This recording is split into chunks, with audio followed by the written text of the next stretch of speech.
If actual Nazis were to protest, the cops would do nothing about it. Nazis can freely walk around screaming anti-Semitic slurs and stuff at people, and they will never get arrested for it.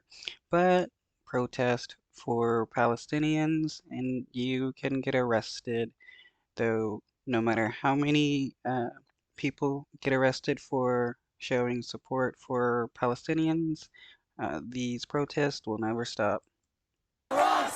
Pro-Palestinian demonstrators clashing today with riot police at the University of Texas in Austin. Students attempting to occupy space on campus were stopped by police and forced back. UT, the latest school caught in a wave of protests on college campuses, in solidarity with students at Columbia University who demand their school cut financial ties to Israel.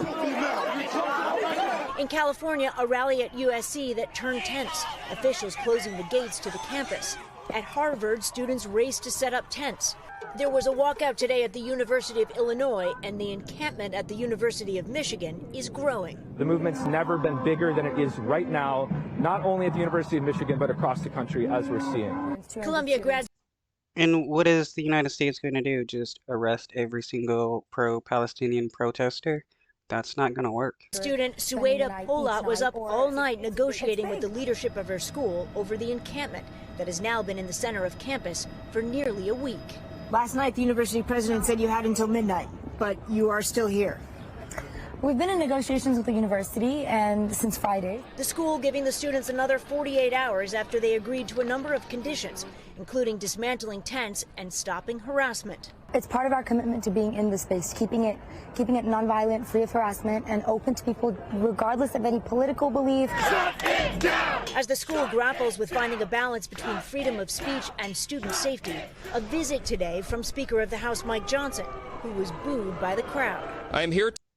Well, this dude is speaking. The dude that his anti-porn buddy is his own son. Today, joining my colleagues and calling on President Shafiq to resign if she cannot immediately bring order to this chaos.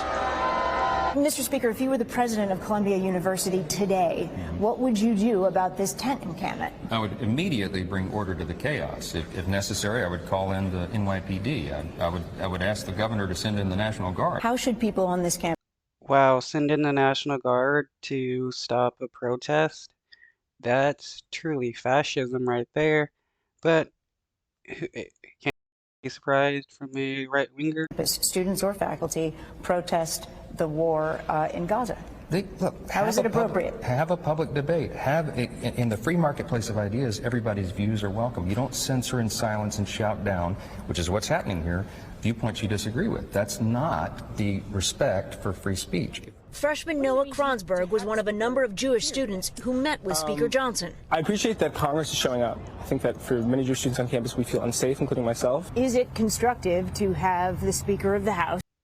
Being uncomfortable is not the same as being unsafe. Just because you're not comfortable with people protesting against the Israeli government and the side does not mean you're not safe. On campus calling for the president's ouster. Absolutely not.